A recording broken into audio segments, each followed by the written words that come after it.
السلام علیکم ورحمۃ اللہ وبرکاتہ، نحمدہ ونصلی علی رسولہ الکریم، اما بعد فاعوذ باللہ من الشیطان الرجیم، بسم اللہ الرحمن الرحیم، رب اشرح لی صدری ویسر لی امری واحلل عقدۃ من لسانی یفقہوا قولی۔ ہمارا آج کا موضوع ہے دن بھر کرنے کے کام۔ ہماری زندگی کا ہر دن نہایت اہم دن ہے جو ہمیں زندگی میں ایک ہی بار ملتا ہے۔ جو دن گزر جاتا ہے وہ قیامت تک ہمیں واپس نہیں ملے گا، اس لیے ہمیں اپنے ہر دن کو سوچ سمجھ کر گزارنا چاہیے، اس سے بھرپور فائدہ اٹھانا چاہیے۔ ہر دن یادگار دن ہو، ہر دن ایسا دن ہو کہ جس کے بارے میں جب ہم قیامت کے دن اپنے اعمال نامے کو دیکھیں گے تو اس وقت ہم خوش ہو جائیں۔ ہماری زندگی ایک ایک دن سے مل کر بنتی ہے، دنوں سے مل کر ہفتے بنتے ہیں، ہفتوں سے مل کر مہینے، اور پھر سال، اور پھر سالوں پر محیط زندگی، جو کہ آخرت کے مقابلے میں بہت ہی تھوڑی ہے، بہت ہی چھوٹی ہے۔ اور دراصل یہ زندگی ہماری آخرت کی کھیتی ہے۔ یہاں ہم جو کچھ بوئیں گے، جو کچھ اگائیں گے، وہی کل کو پائیں گے۔ اس لیے بھی نہایت ضروری ہے کہ ہم اچھی اچھی چیزیں یہاں، اچھے اچھے اعمال ایسے کریں کہ کل جب ہم قیامت کے دن جائیں تو واقعی اپنی کھیتی کو دیکھ کر خوش ہو جائیں۔ سورۃ الحج میں اللہ تعالیٰ فرماتے ہیں، یا ایھا الذین آمنوا ارکعوا واسجدوا واعبدوا ربکم وافعلوا الخیر لعلکم تفلحون۔ اے لوگو جو ایمان لائے ہو، رکوع کرو اور سجدہ کرو اور اپنے رب کی عبادت کرو اور نیکی کرو تاکہ تم کامیاب ہو جاؤ۔ تو کامیاب ہونے کے لیے نہایت ضروری ہے کہ ہم نیک کام کریں، رکوع، سجدے اور عبادت کے علاوہ باقی نیکیوں کی طرف بھی توجہ دیں۔ کسی بھی کام کی قبولیت کی دو شرائط ہیں، یعنی جب بھی کوئی کام کریں تو یہ چیز ضرور ذہن میں رکھیں، چاہے وہ دنیا کا کام ہو، چاہے وہ دین کا کام ہو، کہ وہ خالصتاً اللہ کی رضا کے لیے ہو، اور دوسرا یہ کہ سنت کے طریقے کے مطابق ہو۔ اور اگر ہمارے دن بھر کے کام ان دو شرائط پر پورے اترتے ہوں گے تو انشاءاللہ وہ سب خیر کے کام ہی کہلائیں گے، اور اگر زندگی اس طرح گزرتی گئی تو انشاءاللہ فلاح پائیں گے، کیونکہ وَافْعَلُوا الْخَيْرَ لَعَلَّكُمْ تُفْلِحُونَ، فلاح، کامیابی، سکسیس، اس کا انحصار اس بات پر ہے کہ ہم اس زندگی کو کتنے اچھے کاموں میں گزارتے ہیں۔ رسول اللہ صلی اللہ علیہ وسلم نے فرمایا، ہر شخص صبح کو اٹھتا ہے تو اپنے نفس کا سودا کرتا ہے، پھر یا تو اسے آزاد کرتا ہے یا اسے ہلاک کر دیتا ہے، یعنی اینڈ آف دا ڈے یا تو پھر نفع کا سودا اور یا نقصان کا سودا۔ اس لیے آغاز دن سے ہی نیکیوں کی ٹھان لیں۔ آنکھ کھلے تو دعا کے ساتھ دن کا آغاز کریں، اور وہ دعا بھی کیا ہے؟ الحمدللہ الذی احیانا بعدما اماتنا والیہ النشور۔ سب تعریفیں اللہ ہی کے لیے ہیں جس نے ہمیں مرنے کے بعد زندہ کیا اور اسی کی طرف دوبارہ جانا ہے۔ نیند گویا کہ ایک موت تھی، اور ہمیں ایک نیا دن ملا، نئی زندگی ملی، اور ہر روز ہمیں نئی زندگی ملتی ہے، کیونکہ بہت سے لوگ نیند کی حالت میں دنیا سے ہی چلے جاتے ہیں، ان کو واپس زندگی نہیں ملتی۔ اس لیے اٹھتے ہی اللہ کا شکر ادا کریں، یعنی اپنے دن کا آغاز گریٹیٹیوڈ سے کریں، الحمدللہ۔ اور جب آپ یہ الفاظ ادا کریں تو صرف ایک روٹین میں یا دل میں ہی نہیں کہتے، بلکہ بول کے ان کو ادا کریں۔ کم از کم اتنا اونچا ضرور بولیں کہ آپ کے اپنے کان سن لیں، اپنے آپ کو ضرور سنوائیں، کیونکہ شکر صرف دل میں نہیں ہوتا، جب تک انسان اس کو زبان پر نہیں لاتا، اس کو اپنی زبان سے ادا نہیں کرتا، تو اس شکر سے لطف نہیں اٹھا سکتا، خوشی محسوس نہیں کر سکتا۔ لہٰذا اللہ کا شکر ادا کریں کہ اللہ نے آپ کو زندگی دی۔ پھر اس کے بعد دن کا آغاز فجر کی نماز سے کریں، اور پھر فجر کی نماز ایک بنیادی پلر ہے۔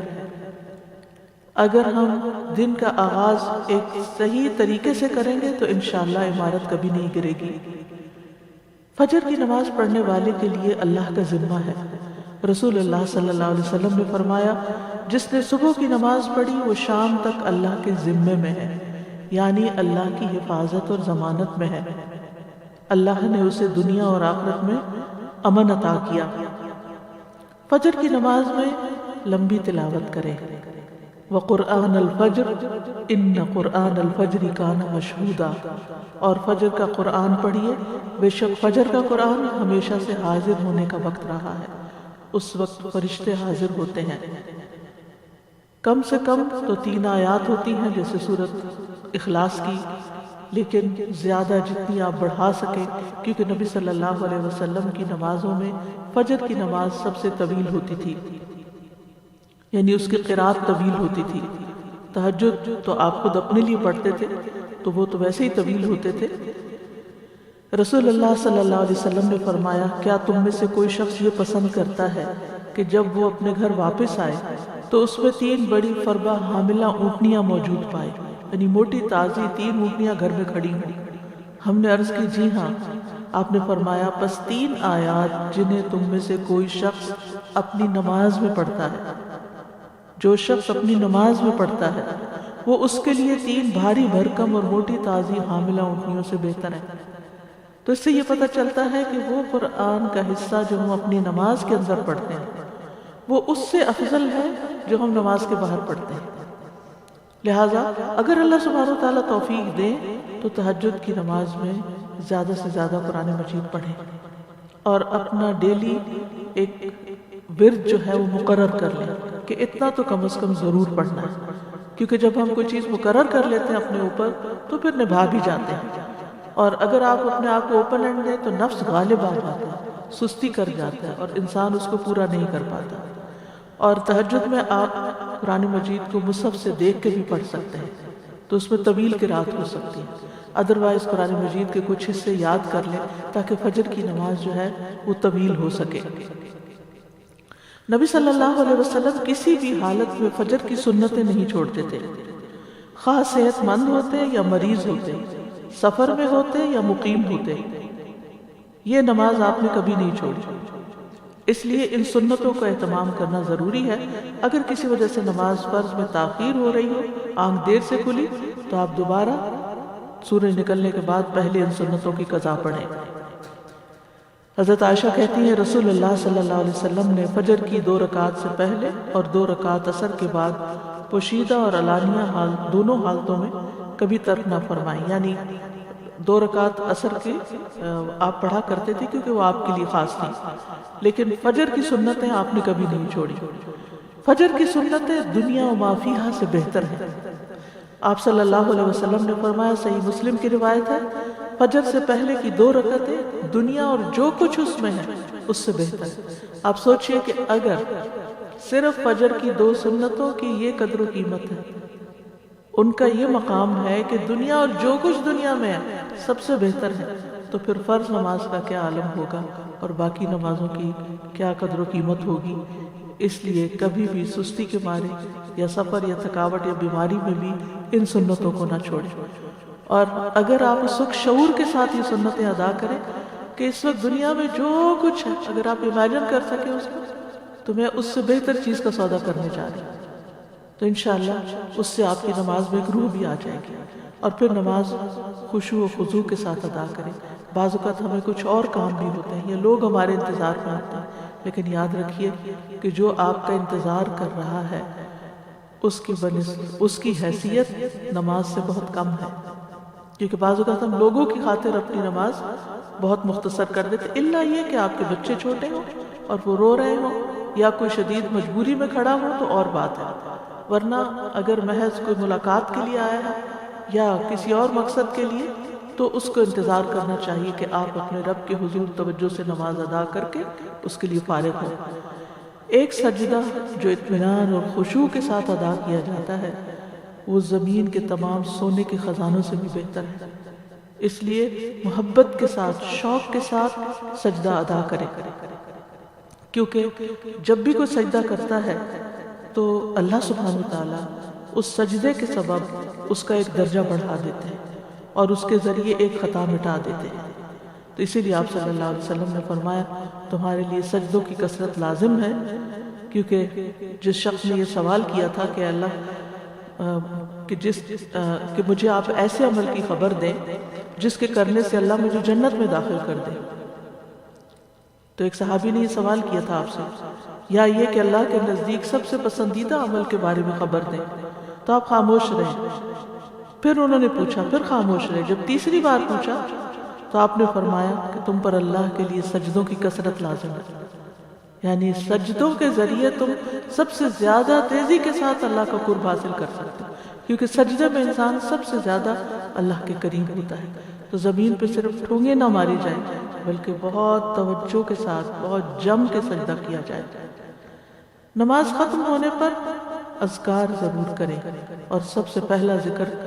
اللہ استغفر اللہ استغفر اللہ استغفر اللہ کے بعد، یعنی اللہ اکبر استغفر اللہ استغفر اللہ استغفر اللہ کے بعد کیا ہے؟ اللہم انت السلام ومنک السلام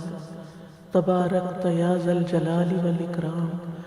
اس کو اگر آپ شعور کے ساتھ پڑھتے ہیں تو آپ کے اندر ایک سلامتی کی فیلنگ آتی ہے اور آپ کی وریز اور فکر اور پریشانیاں ختم ہوتی ہیں۔ اس لیے پوری توجہ کے ساتھ یہ دعا پڑھیں۔ پھر اسی طرح جب تک آپ مصلی پہ بیٹھے ہوں گے اور وضو قائم رہے گا تو فرشتے دعا کرتے رہیں گے، کیا؟ اللہم اغفر لہ اللہم ارحمہ، اے اللہ اس کی مغفرت فرما، اس پر رحم فرما۔ پھر اسی طرح نماز کے بعد 33 بار سبحان اللہ، 33 بار الحمدللہ اور 33 مرتبہ اللہ اکبر، اور 100 کا عدد پورا کرنے کے لیے لا الہ الا اللہ وحدہ لا شریک لہ لہ الملک ولہ الحمد وہو علی کل شیء قدیر پڑھ لیں۔ تو اس کے بارے میں فضیلت یہ ہے کہ اس شخص کے سارے گناہ معاف کر دیے جائیں گے، اگرچہ وہ سمندر کی جھاگ برابر ہی کیوں نہ ہو۔ اور اگر 33 بار پڑھنے کا وقت نہیں تو 10 بار ان تسبیحات کو پڑھ لیں، لیکن تسبیحات پڑھے بغیر نہ اٹھیں،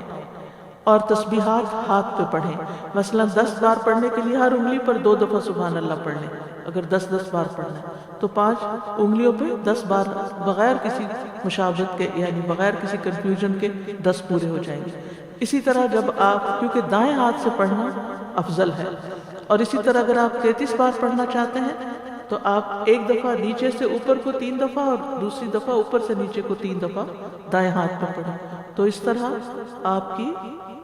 30 دفعہ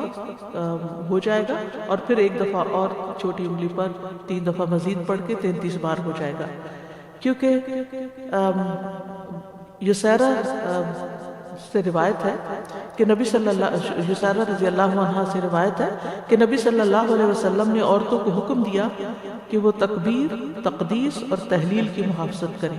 اور تسبیح کو انگلی کے پوروں سے شمار کریں، اس لیے کہ قیامت کے دن ان سے بھی پوچھا جائے گا، سوال کیا جائے گا، اور وہ جواب دیں گی، بولیں گی۔ تو یہ کیا گواہی دیں گی ہمارے حق میں کہ انہوں نے ہم پر اللہ کا ذکر کیا تھا، گنا تھا۔ فجر کی نماز کے فوراً بعد سورج نکلنے سے پہلے صبح کے اذکار پوری توجہ کے ساتھ کریں۔ اللہ تعالیٰ فرماتے ہیں یا ایھا الذین آمنوا اذکروا اللہ ذکرا کثیرا وسبحوہ بکرۃ واصیلا، اے ایمان والو اللہ کو بکثرت یاد کیا کرو اور صبح و شام اس کی تسبیح کیا کرو۔ اور جو شخص صبح و شام 100 دفعہ سبحان اللہ و بحمدہ پڑھتا ہے تو قیامت کے دن کوئی شخص اس سے زیادہ افضل عمل نہیں لا سکتا سوائے اس کے جس نے اس کے برابر پڑھا ہو یا اس سے زیادہ پڑھا ہو۔ اور کوشش کیجئے کہ اپنی نماز کی جگہ پر ہی بیٹھے ہوئے اذکار مکمل کر لیں، کیونکہ فجر کی نماز سے لے کر سورج طلوع ہونے تک بیٹھنے کا اجر بہت بڑا ہے۔ رسول اللہ صلی اللہ علیہ وسلم نے فرمایا جو شخص صبح کی نماز جماعت کے ساتھ ادا کرے پھر بیٹھا اللہ کا ذکر کرتا رہے یہاں تک کہ سورج نکل آئے پھر 2 رکعتیں پڑھے اس کے لیے 1 حج اور 1 عمرے کا ثواب ہے۔ حضرت انس فرماتے ہیں کہ پھر رسول اللہ صلی اللہ علیہ وسلم نے فرمایا تامتن تامتن تامتن مکمل مکمل مکمل ثواب ہے، یعنی حج اور عمرے کا۔ اس لیے اس وقت کو ذکر اذکار میں، اللہ کی عبادت میں، اور یہ بھی ہے کہ اگر آپ قرآن کی تلاوت تہجد میں نہیں کر چکے تو اس وقت میں آپ قرآن مجید کی تلاوت بھی کر سکتے ہیں، لیکن یہ اسی وقت ہو سکتا ہے جب آپ تھوڑا وقت پر اٹھیں، یہ نہیں کہ سورج نکلنے سے 15 منٹ پہلے اٹھیں تو اس وقت یہ سارے فضیلت آپ حاصل نہیں کر سکتے۔ اذان کے ساتھ ہی اٹھ جائیں اور پھر اس وقت میں اپنے صبح شام کے اذکار، کیونکہ صبح شام کے جو اذکار ہیں، صبح کے اذکار خاص طور پر یہ آپ کے لیے حفاظت کا ذریعہ بھی ہے، اور یہ اسی وقت حفاظت کا ذریعہ ہے جب آپ ان کو سورج نکلنے سے پہلے پڑھتے ہیں۔ اور اس کے ساتھ ساتھ یہ بھی ہے کہ اگر آپ بیٹھ کے تھک رہے ہیں تو ساتھ ساتھ آپ سٹریچز بھی کر سکتے ہیں، اپنی گردن کو موڑ سکتے ہیں، اپنے بازوؤں کو، اپنے سانس لے سکتے ہیں بیچ میں، اپنے پاؤں کی ایکسرسائز کر سکتے ہیں، لیکن یہ ہے کہ آپ اس وقت کو اللہ سبحانہ وتعالیٰ کے ذکر اور عبادت میں ہی گزاریں۔ اور قرآن مجید کی تلاوت جو ہے یہ بڑا ہی نفع مند کام ہے۔ اپنا مصحف روز کھولیں، یعنی کوئی دن ایسا نہ جائے کہ جس کے شروع میں آپ کو قرآن مجید کا کوئی حصہ نہ ہو، کیونکہ یہ بابرکت کتاب ہے اور اس کی برکت کی وجہ سے آپ کے دن کے کام بھی آسان ہو جائیں گے۔ تو ان الذین یتلون کتاب اللہ واقاموا الصلاۃ وانفقوا مما رزقناہم سرا وعلانیۃ یرجون تجارۃ لن تبور لیوفیہم اجورہم ویزیدہم من فضلہ انہ غفور شکور۔ سورۃ فاطر کی آیات میں اللہ تعالیٰ فرماتے ہیں بے شک جو لوگ اللہ کی کتاب کی تلاوت کرتے ہیں اور انہوں نے نماز قائم کی اور جو کچھ ہم نے انہیں دیا اس میں سے انہوں نے پوشیدہ اور ظاہر خرچ کیا، وہ ایسی تجارت کی امید رکھتے ہیں جو کبھی برباد نہ ہو، جس میں نقصان ہے ہی نہیں، تاکہ وہ انہیں ان کے اجر پورے دے اور اپنے فضل سے انہیں زیادہ بھی دے، یعنی صرف اتنا نہیں ملے گا جو انہوں نے کیا، زیادہ بھی ملے گا، بلا شبہ وہ بے حد بخشنے والا نہایت قدردان ہے۔ اور پھر قرآن مجید کی تلاوت دن بھر آپ کو غموں سے آزاد رکھے گی، کیونکہ جب دل میں غم بیٹھ جاتے ہیں تو یہ اس بات کی طرف اشارہ ہوتا ہے کہ آپ کے دل کو مزید قرآن کی غذا کی ضرورت ہے، اور قرآن مجید کو اپنے ہمیشہ قریب رکھا کریں، یعنی آپ کے ہاتھ کی ریچ میں ہو، آپ کے بیڈ سائڈ ٹیبل پر ہو یا ڈرار میں ہو یا ساتھ ہی کوئی شیلف ہو اس میں ہو، یعنی سرانے کے پاس ہو،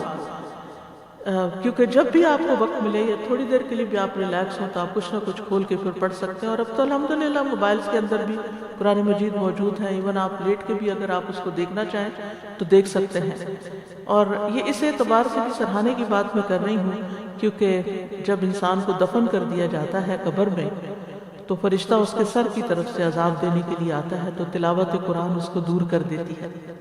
اور جب فرشتہ سامنے سے آتا ہے تو صدقہ اس کو دھکیل دیتا ہے، اور جب پاؤں کی طرف سے آتا ہے تو مساجد کی طرف چل کے جانا اس کو دور کر دیتا ہے۔ تو کتنا ضروری ہے کہ ہم ان نیک اعمال کو روزانہ کی بیس پہ کرتے رہیں تاکہ مرنے کے بعد جب ہم اپنی قبر میں ہوں تو پرسکون ہوں۔ اور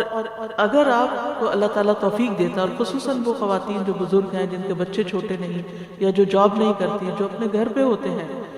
یا ریٹائر ہو چکے ہیں، تو ان کے لیے یہ نیکیاں کمانے کا بہت ہی اچھا وقت اور موقع ہے کہ وہ سورج نکلنے تک انتظار کریں، عبادت کریں، اور پھر اس کے بعد جب اشراق کا وقت ہو تو اشراق پڑھیں۔ اور اس کے بارے میں رسول اللہ صلی اللہ علیہ وسلم نے فرمایا تمہارا رب فرماتا ہے، حدیث قدسی ہے، اے ابن آدم کیا تم اس بات سے عاجز آ گئے ہو کہ تم دن کے ابتدائی حصے میں 4 رکعتیں پڑھو؟ میں ان کے بدلے میں تمہارے دن کے آخر تک تمہیں کفایت کروں، یعنی تمہارے سارے کام بنا دوں گا۔ پھر اس کے بعد یہ ہے کہ پہلی چیز یہ کہ ناشتہ کریں، اگرچہ آپ کا دل نہ بھی چاہے، لیکن کچھ دن اگر آپ زبردستی کچھ کریں گے تو پھر عادت بھی ہو جائے گی، کیونکہ روحانی ترقی ہو نہیں سکتی جب تک انسان کی صحت درست نہ ہو، جسمانی طور پر مضبوط نہ ہو۔ اگر آپ کو گھر سے فوراً نکلنا ہوتا ہے اور آپ کا زیادہ وقت عبادت میں گزر گیا ہے تو آپ اپنے ساتھ کھجور بھی رکھ سکتے ہیں، یعنی اگر آپ کو شدید مصروفیت ہے اور وقت کم ہے تو کھجور کا ناشتہ کر سکتے ہیں۔ نبی صلی اللہ علیہ وسلم کی سنت بھی ہے، آپ نے فرمایا بالائی علاقے کی اجوا کھجور کا نہار میں استعمال کرنا ہر قسم کے جادو اور زہر سے شفا ہے۔ پھر دودھ بہترین غذا ہے اور ان چیزوں کو بھی عبادت سمجھ کے کریں۔ رسول اللہ صلی اللہ علیہ وسلم کے پاس دودھ لایا گیا تو آپ نے اسے پیا، پھر رسول اللہ صلی اللہ علیہ وسلم نے فرمایا